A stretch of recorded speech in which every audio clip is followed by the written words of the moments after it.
2 है, पेपर 2 में आप देखेंगे आप लोगों ने सर्विस मैटर में, जैसे आप लोगों ने क्या कहते हैं लीव रूल पढ़ा, लीव रूल आप लोगों ने पढ़ लिया, रिवीजन कर रहे होंगे, क्वेश्चन बना रहे होंगे, कंडक्ट रूल्स आप लोगों ने पढ़ लिया, सीसीएस पीसीए रूल्स आप लोगों ने पढ़ लिया।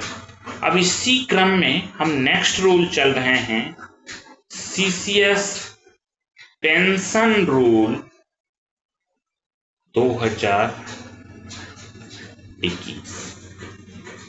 इस रूल को हम अब पढ़ने के लिए जा रहे हैं। ये हमारा उसी क्रम में क्वेश्चन आते हैं और बहुत ही इंटरेस्टिंग मजेदार रूल है सीसीएस पेंशन रूल 2021। आखिर पहले ये हुआ करता था सीसीएस पेंशन रूल 1972, बट इसको अब रिप्लेस कर दिया गया, ये रूल अब खत्म करके रिपील कर दिया गया। इसे ही हम कहते हैं ओल्ड पेंशन सिस्टम, ओपीएस वाला सिस्टम। हमारे देश में जब आप पेंशन के बारे में बात करेंगे तो देखिए पेंशन में एक तो हो गया ओपीएस ओल्ड पेंशन सिस्टम, एक हो गया एनपीएस नेशनल पेंशन सिस्टम, इसी में एक नया आ गया है आजकल आप लोग ऑप्शन भर रहे हैं यूनिफाइड पेंशन स्कीम। तो हम लोग ओपीएस पढ़ेंगे, एनपीएस पढ़ेंगे पूरे, यूपीएस में अभी चूंकि ऑप्शन ही भरा जा रहा है तो बेसिक चीजें हम लोग देख लेंगे, अभी आपके सिलेबस में भी नहीं डाला है तो बेसिक चीजें देख लेंगे, चूंकि एनपीएस का ही पार्ट है, ये एनपीएस के अंदर ही ऑप्शन है तो बेसिक चीजें देख लेंगे, इसमें ज्यादा डिटेल में नहीं जाएंगे, ठीक है, ज्यादा जाने की जरूरत नहीं है, एग्जाम पर्पस से चले। तो आइए हम लोग जो पहले पढ़ने जा रहे हैं फर्स्ट वो ओपीएस पढ़ने जा रहे हैं, अभी एनपीएस नहीं पढ़ने जा रहे हैं। तो चलिए हम ओपीएस रूल का ही, जो रूल से गवर्न होता है उसका नाम है सीसीएस पेंशन रूल 2021, ठीक है। ये कब से आया, देखिए थोड़ा सा 21 लिखने में जगह भाग गया तो मैं थोड़ा नीचे लिख देता हूं 2021। पहले कौन सा था, ब्रैकेट में अगर आप चाहें लिख लेंगे कि भाई ये पहले 1972 हुआ करता था। ये रूल, इस रूल में ये रूल जो लाया गया पहले 1972 को करके, ये विथ इफेक्ट फ्रॉम 20 दिसंबर 2021 को ये रूल नोटिफाई हुआ था, वहीं से कहा गया कि नोटिफिकेशन से ये इफेक्ट में आ गया। तो 1972 के रूल को कौन रिप्लेस कर दिया, 2021 का रूल। अब आइए इसमें बात किया गया है पेंशन, यहाँ क्या है, नॉन कंट्रीब्यूटरी पेंशन है, आपको कुछ नहीं देना है, सरकार ही देगी। तो आजकल ओपीएस के लिए कितना मारा मारी चलता है। पेंशन के बारे में एक बात जान लीजिएगा, ये माना जाता है कि भाई ये आपकी प्रॉपर्टी है, या आपका प्रॉपर्टी है, संपत्ति है, ठीक है। पेंशन को ये कोर्ट केसेस में सुप्रीम कोर्ट ने बताया कि भाई ये प्रॉपर्टी के रूप में है किसी व्यक्ति का, इसको एक सिक्योरिटी प्राप्त है, ये सिक्योर है किससे, तो सिक्योर है अगेंस्ट अटैचमेंट, कोर्ट जैसे अटैच कर लेता कुछ वसूली के लिए, अटैचमेंट और सीजर बाय कोर्ट ऑर्डर, ये ऐसा नहीं हो सकता, इससे इसे क्या है, सिक्योर है। इस चीज को आपको ध्यान रखना पड़ेगा। दो छोटी छोटी बातें कर रहे हैं। अब जो ये ओपीएस एनपीएस का कंसेप्ट आया, जो पेंशन का, ये जो ओल्ड पेंशन वाला सिस्टम है, ये किस पर अप्लीकेबल है, फर्स्ट जो भी पर्सन्स क्या हैं, अपॉइंटेड हैं, मैं पहला कहूं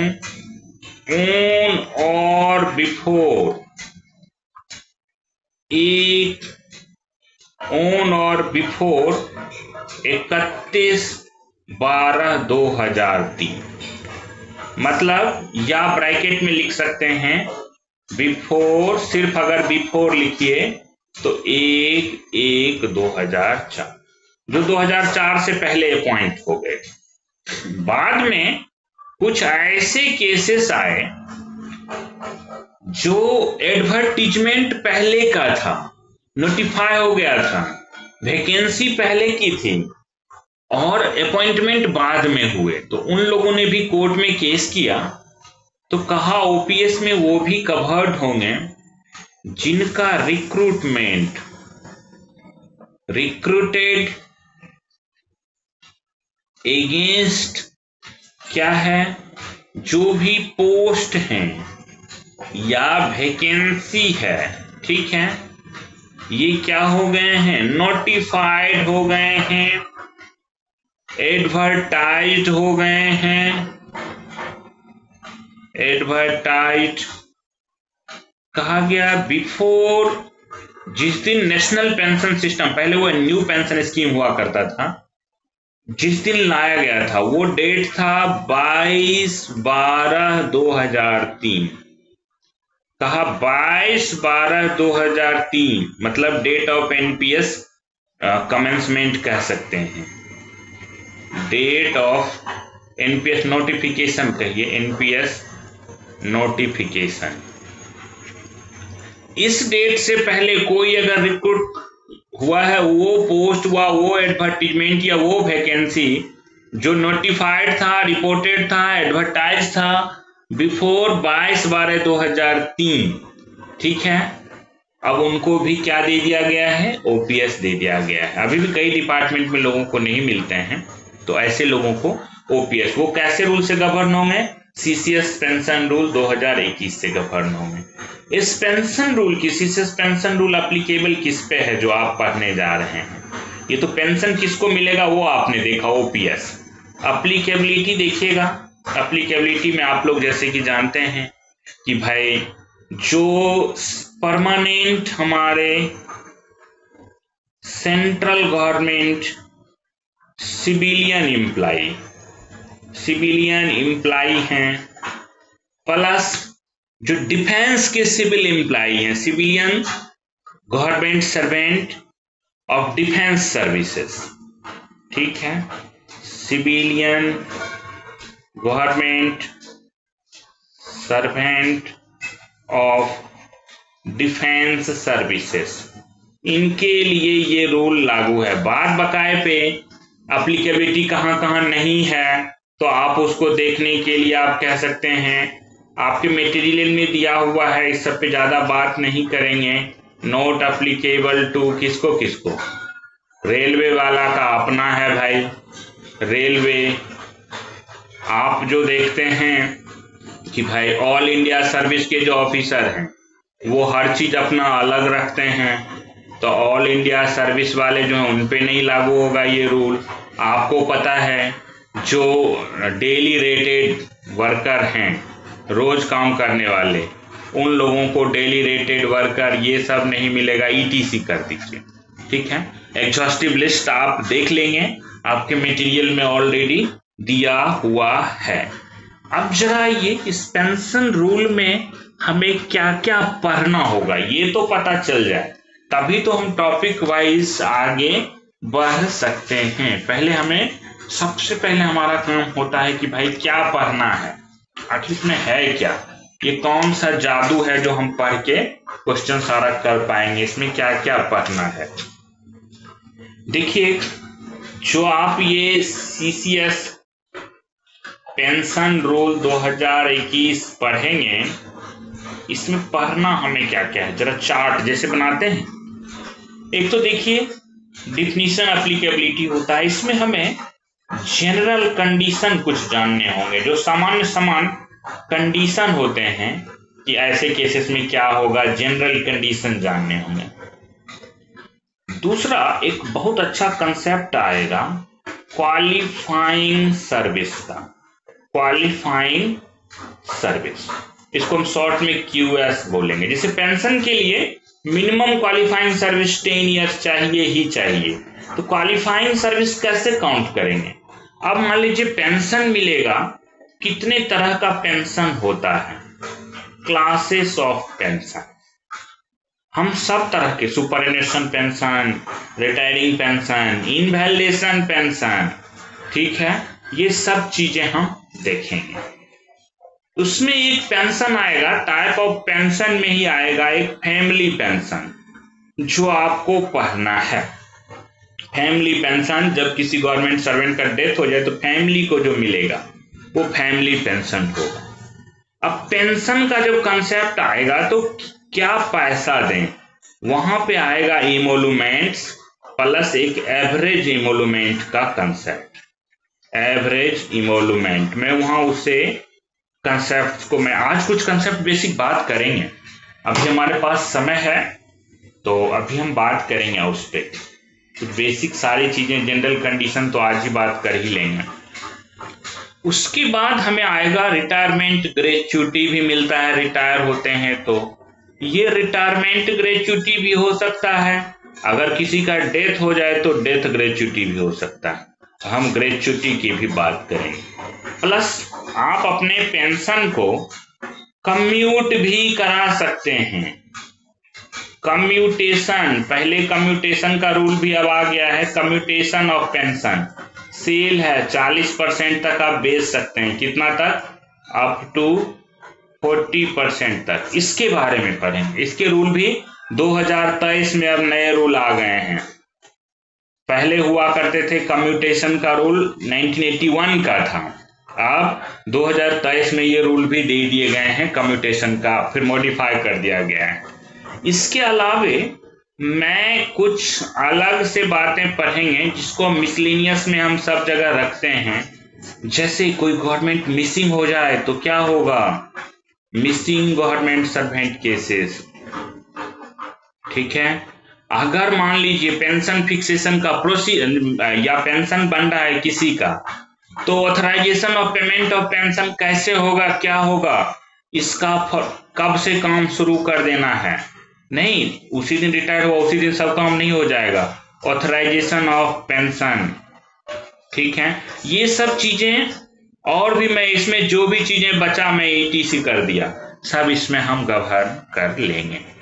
क्लियर है, आप लोग एप्लीकेबिलिटी समझ चुके हैं, किस पे एप्लीकेबल है किस पे एप्लीकेबल नहीं है।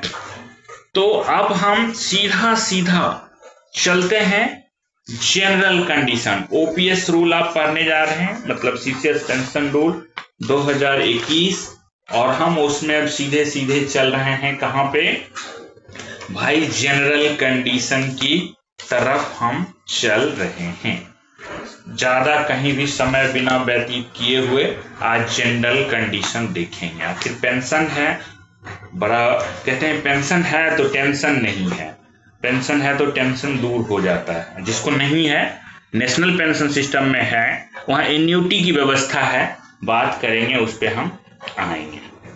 आइए जरा आप पढ़ रहे हैं CCS पेंशन रूल 2021, इसमें सबसे पहले जो आप चल रहे हैं, अभी हम कुछ नहीं बता रहे हैं पेंशन में क्या मिलेगा नहीं मिलेगा, कुछ जनरल कंडीशन की बात कर रहे हैं। जनरल कंडीशन मतलब सामान्य बातें नहीं, ये सब पे लागू है। देखिए जनरल कंडीशन में सबसे पहला नंबर जो हम बात करने वाले हैं, वो बात करने वाले हैं कोई आदमी रिटायरमेंट होता है, ठीक है, तो जो डे ऑफ रिटायरमेंट है, डे ऑफ रिटायरमेंट, जिस दिन रिटायर हुआ उस दिन काम करता है, वो एक काम नहीं करता है। मेरे इधर तो जितने रिटायर हुए देखे एक काम नहीं कर रहे, उस दिन तो खाली आए पार्टी वार्टी ये वो। डे ऑफ रिटायरमेंट क्या वर्किंग डे होना चाहिए? यस, ये वर्किंग डे होता है।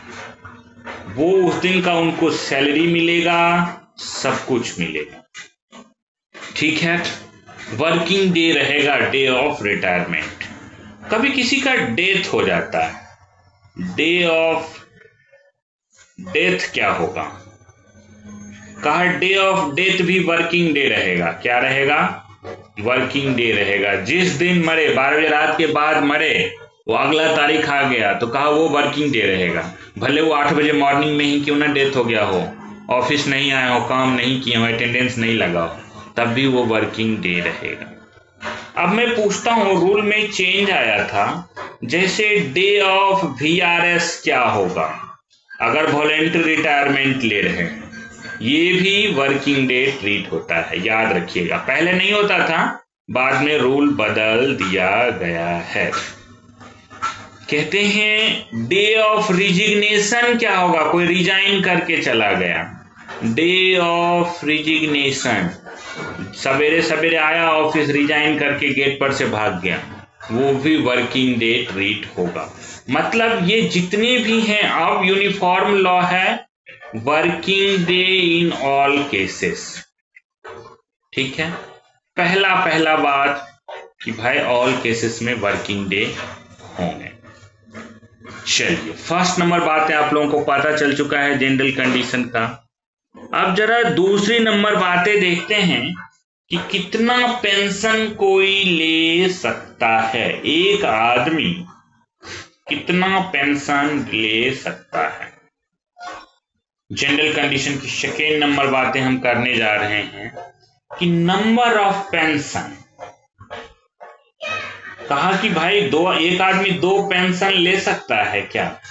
कहा नहीं, 2 पेंशन तो कदापि नहीं देंगे, यहां तो 1 पेंशन मिलने पे आफत है लोगों को। कहा कि नॉट एलिजिबल फॉर, कहा आप नहीं एलिजिबल होंगे, नॉट एलिजिबल फॉर 2 पेंशंस,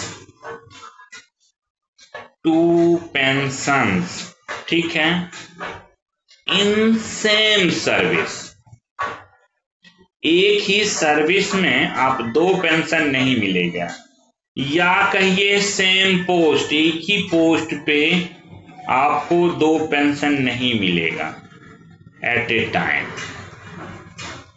लेकिन इसमें एक एक्सेप्शंस हैं, जरा वो एक्सेप्शंस देखते हैं कि भाई 2 पेंशन लेगा। एक्सेप्शन क्या है? एक्सेप्शन है, मान लीजिए कोई आदमी जो देखिए मिलिट्री में सर्विस करते हैं, बड़े कम एज में चले जाते हैं, ठीक है, और फिर उनका रिटायरमेंट भी जल्दी हो जाता है, शॉर्ट सर्विस कमीशन 15 साल 17 साल ऐसे रिटायर करके आपको लोग रिटायर मिलेंगे। तो अगर आपके मान लीजिए मिलिट्री सर्विस का पेंशन है, ठीक है, क्या है आपके पास, मिलिट्री सर्विस आप करके आए हैं। जो मिलिट्री सर्विस वाले आते हैं वो री एम्प्लॉय होते हैं हमारे यहाँ, उनके लिए जो अपॉइंटमेंट होता है उनको बोलते हैं री एम्प्लॉयमेंट।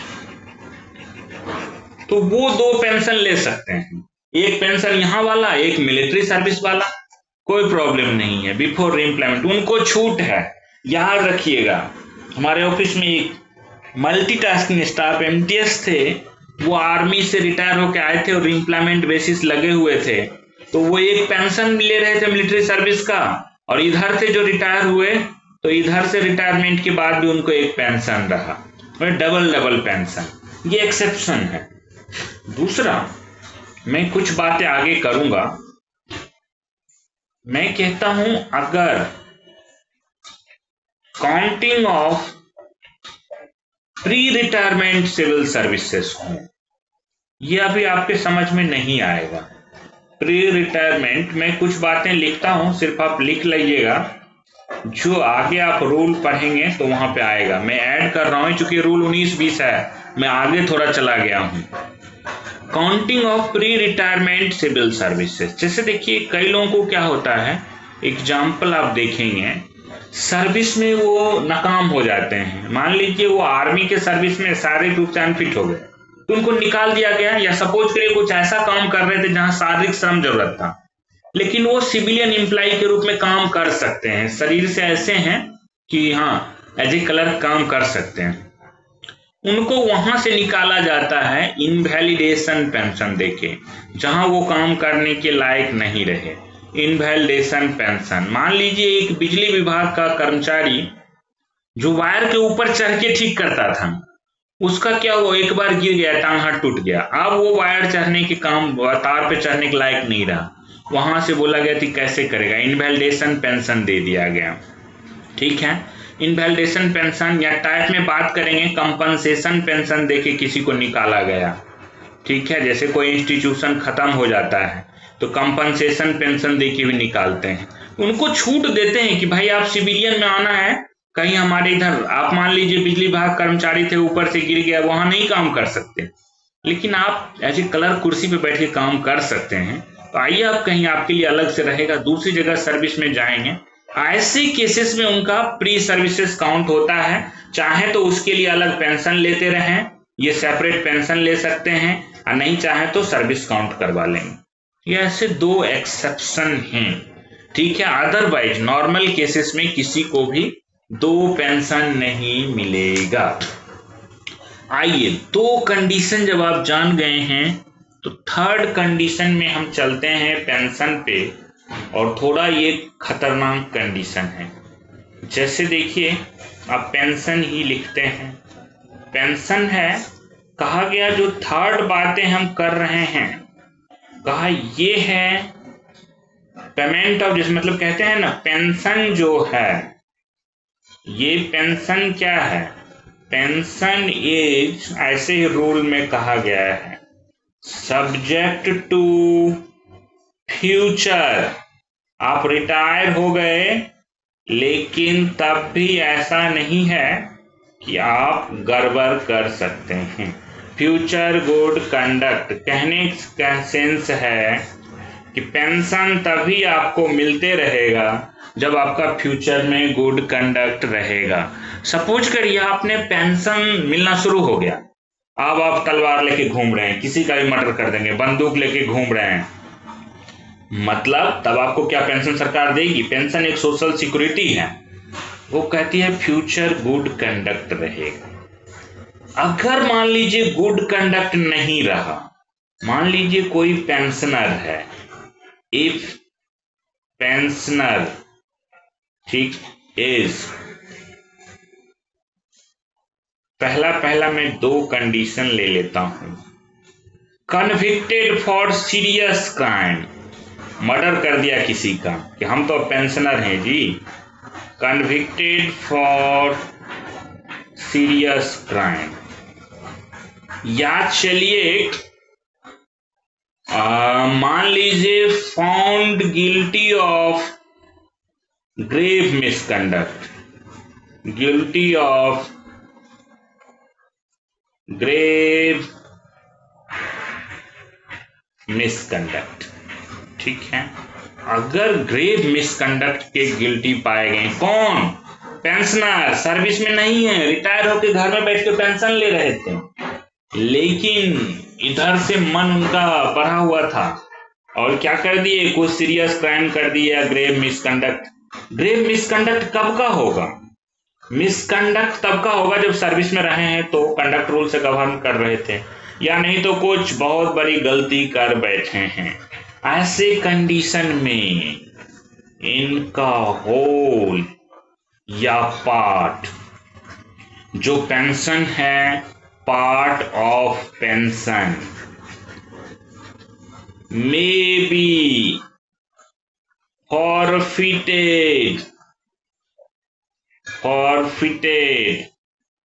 by किसके? by appointing authority। किससे? Appointing authority. देखिए, जिस ग्रेड में रिटायर हुए थे वो लास्ट, मान लीजिए कोई लास्ट रिटायर हो रहे हैं सेक्शन ऑफिसर ग्रेड में, तो सेक्शन ऑफिसर ग्रेड में जो अपॉइंटिंग ऑथोरिटी हैं, अगर ये पाए गए सीरियस क्राइम का, लेकिन ऐसे सपना तो नहीं आएगा ना कि सीरियस क्राइम कर दिए हैं, तो इनका फॉरफिट कर सकते हैं। ये फॉरफिट जो होगा परमानेंटली भी हो सकता है कि भाई इनका हम परमानेंटली ले लें, या फॉर दी पीरियड स्पेसिफिक भी हो सकता है। जैसा रहेगा उस हिसाब से अपॉइंटिंग ऑथोरिटी डिसाइड करेंगे। देखिए, अगर पार्ट विड्रॉन किया जाता है, पूरा पूरा नहीं किए, पूरा पूरा नॉर्मली करते नहीं है क्योंकि बहुत बड़ा मिसकंडक्ट हो तभी किसी का पूरा रोजी रोटी छीन लेते हैं। मतलब if part pension is withdrawn, part pension is forfeited, ठीक है, तो मिनिमम रिमेनिंग पेंशन जो रहेगा, ये एक सेफ्टी है कि जो रिमेनिंग पेंशन उनको मिल रहा है, ये रिमेनिंग पेंशन जो है कहा should not be less than, should not be less than कितना, इससे कम नहीं होगा, ₹9,000, इससे कम नहीं होगा। मतलब मिनिमम पेंशन कितना होना चाहिए पर मंथ, ये पर मंथ से 9,000 रुपए से कम नहीं मिलेगा ताकि उनका जीवन चलते रहे। तो अगर पार्ट फॉरफिट हो रहा है, नहीं मिसकंडक्ट ही इतना बड़ा कर दिए कि पूरा पेंशन ले जाओ तो गया तो गया। देखिए ये करेंगे कौन, अपॉइंटिंग ऑथोरिटी, जिस ग्रेड से रिटायर हुए हैं उस ग्रेड के। लेकिन इसके लिए क्या है कि इनको जो पेंशनर हैं, ऐसा नहीं है पेंशनर को छोड़ देंगे, इनको क्या मिलेगा, रीजनेबल अपॉर्चुनिटी मिलेगा। ऐसा नहीं कि कुछ भी, reasonable opportunity to represent, reasonable opportunity कोई भी फॉरफीचर इनको मिलेगा, दिया जाएगा मौका कि भाई ये सच है गलत है। Reasonable opportunity is given to pensioner. ऐसा नहीं है कि आप पेंशनर को रीजनेबल अपॉर्चुनिटी नहीं देंगे। मतलब ये नहीं कि एक तरफा सपना नहीं आएगा, आया है तो उनसे भी पूछिए। रीजनेबल अपॉर्चुनिटी देने का मतलब क्या है, वही राइट टू रिप्रेजेंट। भाई इनको कहने का पेंशन क्यों किसी को, इनको सुनने का, ठीक है, सारा कुछ मौका आप देंगे। चलिए ये आपको पता चल गया है कि पेंशनर हैं, कंडक्ट रूल लागू नहीं है तो भी हमें फ्यूचर गुड कंडक्ट करने हैं। आइए इससे आगे बढ़ते हैं। जनरल कंडीशन में नहीं तो हमारा पेंशन छीन जाएगा, अगर पार्ट छीनता है तो 9,000 मिलेंगे।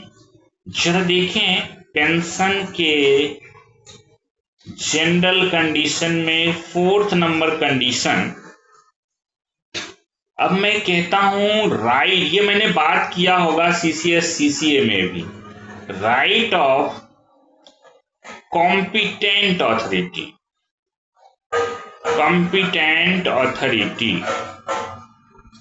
Right of competent authority. Competent authority में यहां पे दो हैं, एक तो है प्रेसिडेंट, मैं लिख ही देता हूं प्रेसिडेंट, दूसरा सेक्रेटरी, ठीक है। कौन कौन है, प्रेसिडेंट या सेक्रेटरी। टू विदहोल्ड और विड्रॉ पेंशन। आए जरा देखें इनके पास क्या राइट है, विदहोल्ड या विड्रॉ पेंशन। मैंने किसका कहा, कॉम्पिटेंट ऑथोरिटी दो का नाम लिया है, सेक्रेटरी या प्रेसिडेंट। जरा अंतर समझिएगा, रिटायरमेंट के बाद पेंशनर थे, गड़बड़ किए, कौन था कॉम्पिटेंट ऑथोरिटी, अपॉइंटिंग ऑथोरिटी, जो भी उस ग्रेड का था अपॉइंटिंग ऑथोरिटी आपके खिलाफ एक्शन ले लिया। लेकिन ये केस अलग है, अगर मानिए कोई पेंशनर, इफ एनी पेंशनर, ठीक है, इज फाउंड गिल्टी, जैसे मानिए उसने कुछ मिसकंडक्ट किया था ड्यूरिंग सर्विस या सर्विस के बाद भी, पता चला रिटायरमेंट के बाद, लेकिन ड्यूरिंग सर्विस का मिसकंडक्ट था। If any pensioner is found guilty in departmental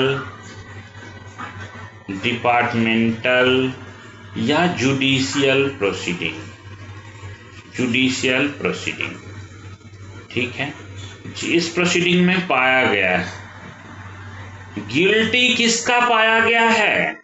मैंने कहा ये गिल्टी पाया गया है, गिल्टी ऑफ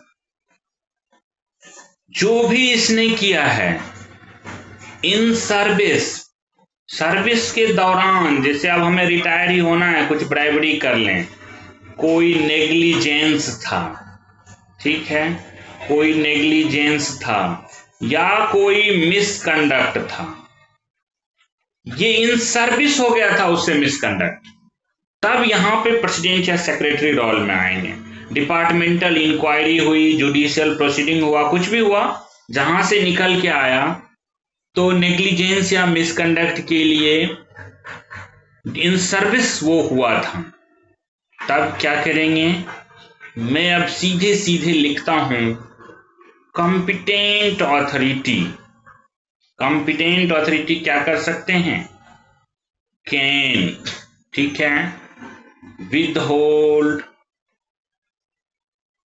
विदहोल्ड होल या part of pension, part of pension. सवाल ये उठता है सर आप बार बार कॉम्पिटेंट ऑथोरिटी बोलते रहे हैं, किसके लिए कौन होगा कॉम्पिटेंट ऑथोरिटी? जरा देखिए, ये जो कॉम्पिटेंट ऑथोरिटी हैं, ये कॉम्पिटेंट ऑथोरिटी कौन होंगे? जहां से देखिए अब कॉम्पिटेंट ऑथोरिटी का कंसेप्ट मैं यहां पे लिखता हूं, कॉम्पिटेंट ऑथोरिटी प्रेसिडेंट होंगे, प्रेसिडेंट होंगे इफ क्या है, जिस पोस्ट से रिटायर हुए हैं, इफ कह सकते हैं appointing authority, if appointing authority, ठीक है, for the post, for the post from which, जहां से क्या हुआ है, from which pensioner retires is president, ठीक है। अगर जिस पोस्ट से पेंशनर रिटायर हुआ है उस पोस्ट के लिए अपॉइंटिंग ऑथोरिटी प्रेसिडेंट हैं, तो उसके लिए कॉम्पिटेंट ऑथोरिटी कौन होगा? कॉम्पिटेंट ऑथोरिटी प्रेसिडेंट होंगे। मतलब अगर अंडर सेक्रेटरी पोस्ट का अपॉइंटिंग ऑथोरिटी प्रेसिडेंट हैं, अगर उस पोस्ट से रिटायर हुआ है तो अभी उसका रिटायरमेंट के बाद जो पेंशन फॉरफिट करेंगे वो प्रेसिडेंट करेंगे। आइए जरा दूसरा एस्पेक्ट देखिए, कॉम्पिटेंट ऑथोरिटी के लिए मैं यहां लिख रहा हूं सेक्रेटरी किसके लिए होगा? Secretary of ministry department, secretary होगा ऐसे केसेस वेयर क्या है, अपॉइंटिंग ऑथोरिटी, अपॉइंटिंग ऑथोरिटी, ठीक है, किस पोस्ट के लिए? फ्रॉम कह सकते हैं for the post, appointing authority, same language लिख रहे हैं, for the post from which pensioner retires, pensioner retires क्या है, is other than president, president के अलावे कोई भी हैं तो वहां के लिए कॉम्पिटेंट ऑथोरिटी कौन होगा? सेक्रेटरी होगा। मतलब जहां अपॉइंटिंग ऑथोरिटी प्रेसिडेंट वहां तो खुद रहेंगे, जहां अदर देन प्रेसिडेंट हैं वहां कॉम्पिटेंट ऑथोरिटी हमेशा सेक्रेटरी रहेंगे। क्लियर है? यही विदहेल्ड करेंगे। लेकिन इसमें है एक कंडीशन कि भाई इन सर्विस की एक्टिविटी है, इन सर्विस एक्टिविटी कब तक के लिए आप उनको तंग करते रहेंगे, पेंशनर कब तक जीते रहेगा। कहा अगर घटना का 4 साल बीत गया है तब उसके लिए आप कोई मिसकंडक्ट के लिए कोई प्रोसीडिंग नहीं कर सकते हैं। तो आइए जरा इसमें भी देखें कि भाई कौन सा कंडीशन इस पे लगा दिया गया है। जो आप जनरल कंडीशन पेंशन का 3rd पढ़ रहे थे, उसी पेंशन के 3rd नंबर या 4 नंबर जो भी कंडीशन हो, उसी कंडीशन में आप पढ़ने जा रहे हैं special cases.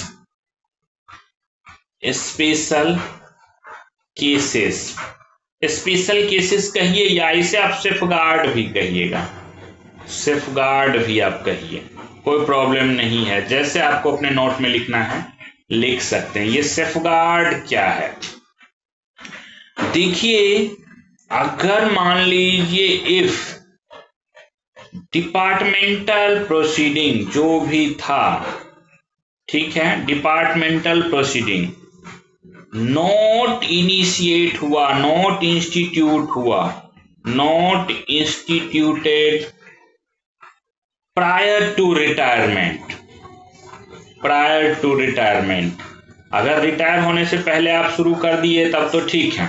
Note initiated prior to retirement, तब क्या होगा, कहा जब भी आप शुरू करेंगे, अगर आप शुरू करना चाहते हैं आफ्टर रिटायरमेंट, तो आफ्टर रिटायरमेंट आपको 2 बातों का ध्यान रखना होगा। कहा not be initiated without the sanction of कौन सा, कॉम्पिटेंट ऑथोरिटी। कॉम्पिटेंट ऑथोरिटी का मतलब वही प्रेसिडेंट या सेक्रेटरी, एज द केस में बी, एज द केस में बी, जैसा भी केस हो, आप प्रेसिडेंट या सेक्रेटरी, सेक्रेटरी कहाँ, जहां पर other than president appointing authority रहे हैं, ठीक है, अदरवाइज प्रेसिडेंट खुद, ठीक है। तो ये कॉम्पिटेंट ऑथोरिटी का आपको प्रीवियस सैंक्शन लेना पड़ेगा कि ये आदमी रिटायर हैं, इनके अगेंस्ट हम एक्शन शुरू करना चाहते हैं। सेकेंड, कहा दूसरा कंडीशन है इफ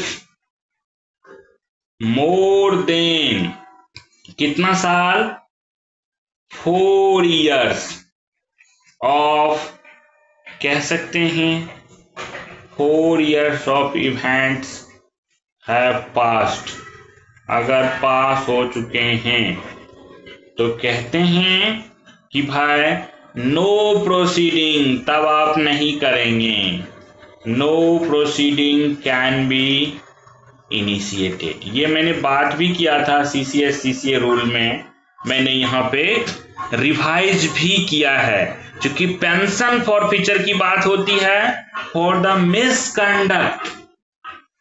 चलिए ये बातें आपको ध्यान रखनी है। कुछ और जनरल कंडीशन, कई बार क्या होता है कि पेंशन में रिकवरी की बात आ जाती है, और रिकवरी किससे, पेंशनर से।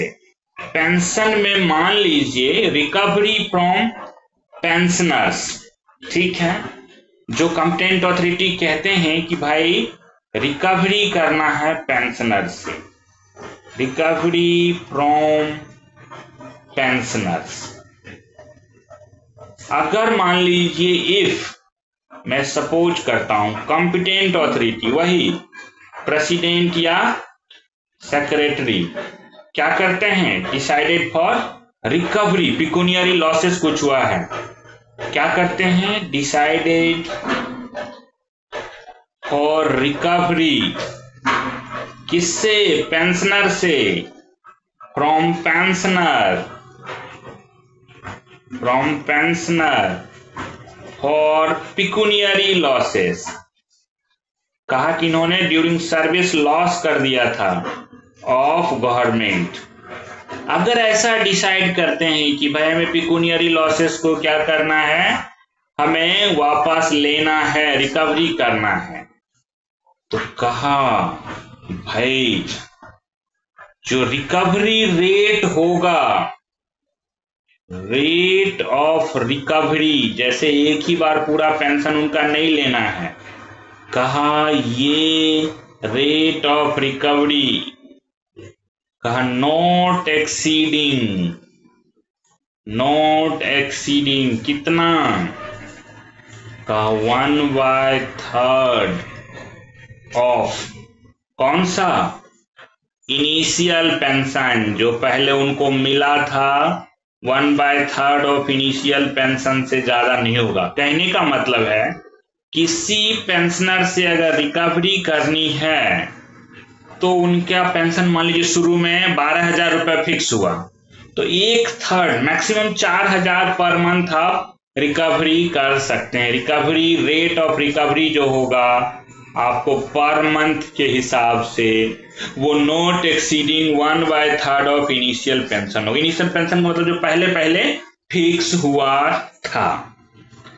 क्लियर है यहां तक कि भाई पेंशनर को क्या ये सेफगार्ड मिला हुआ है कि भाई 1/3 से ज्यादा, अगर मान लीजिए उनको कॉम्पिटेंट अथॉरिटी कहते हैं कि पिक्यूनियरी लॉस करके गए वापस लेंगे, तो भी 1/3 से ज्यादा नहीं ले सकते। चलिए अब जरा पेंशन के आज की क्लास के लिए लास्ट की तरफ बढ़ रहे हैं। कोई आदमी रिटायर हो गया, कोई पेंशनर है, ठीक है, पेंशनर है, अब वो चाहता है कि आफ्टर रिटायरमेंट एम्प्लॉयमेंट चाहता है, मतलब कुछ काम करना चाहता है। क्या कर सकता है? कॉमर्शियल एम्प्लॉयमेंट आफ्टर रिटायरमेंट, क्या ये कर सकता है? तो ठीक है, करने में अलाउ नहीं है, बट आपको परमिशन जरूरी होगा। अगर कोई ग्रुप ए ऑफिसर है, अगर ये विद इन 1 ईयर रिटायर हुआ और तुरंत किसी कंपनी में इसको मिल रहा है, विद इन 1 ईयर वाली बात है, तो याद रखिएगा विद इन 1 ईयर में इसको कहा जाता है कि ऑब्टेन करिए sanction of, obtain previous sanction of government, भाई गवर्नमेंट का आप परमिशन लीजिए। क्लियर?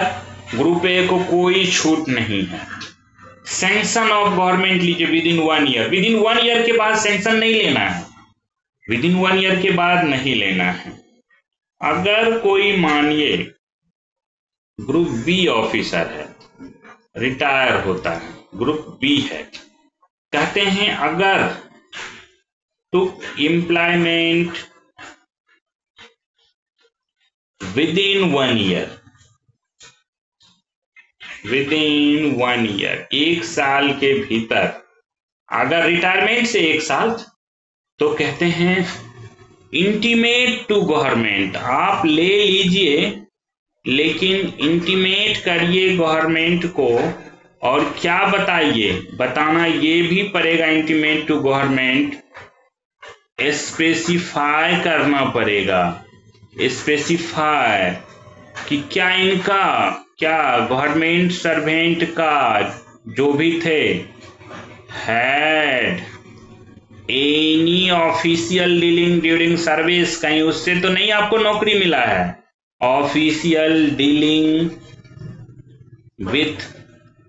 विथ जो आपके एम्प्लॉयर हैं, with employer during service, service में कहीं तो ऐसा तो नहीं था। क्या होगा, आप जनरल एडमिनिस्ट्रेशन के थे, कैनन कंपनी वाले को डील कर रहे थे और उसको खूब बेनिफिट दिए ड्यूरिंग सर्विस, रिटायर हुए आपको तुरंत वो जीएम बना लिया, जनरल मैनेजर। इसीलिए कहता है 1 ईयर आप इंटीमेट करिएगा, रहेगा सरकार बोलेगी छोड़ो वहां से निकलो, आपको निकलना पड़ेगा।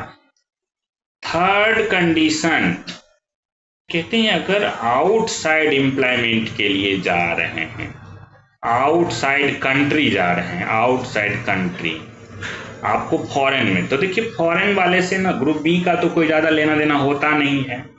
अगर कभी भी आउटसाइड इंडिया जा रहे हैं तो ग्रुप ए ऑफिसर अगर एम्प्लॉयमेंट ले रहे हैं, इनको क्या करना पड़ेगा? ऑलवेज, चाहे 59 साल में, चाहे 61 में हो या 81 में हो, ऑलवेज ऑब्टेन प्रायर परमिशन। क्या करेंगे आप? प्रायर परमिशन लेंगे। क्लियर है? कोई कंफ्यूजन तो नहीं? अगर ऐसा आपने नहीं किया, अगर आप इनको नहीं फॉलो किया, इनको नहीं फॉलो किया या इनको नहीं फॉलो किया, याद रखिएगा, तो आपको पेंशन फॉरफिट हो सकता है। पेनाल्टी के रूप में फॉरफीचर ऑफ पार्ट या होल पेंशन हो सकता है। फेलिंग विच, अगर आपने नहीं किया तो, फेलिंग विच, फॉलो नहीं किया रूल को, सरकार पकड़ लेगी तो पेंशन लेके हवा खाने भेज देगी।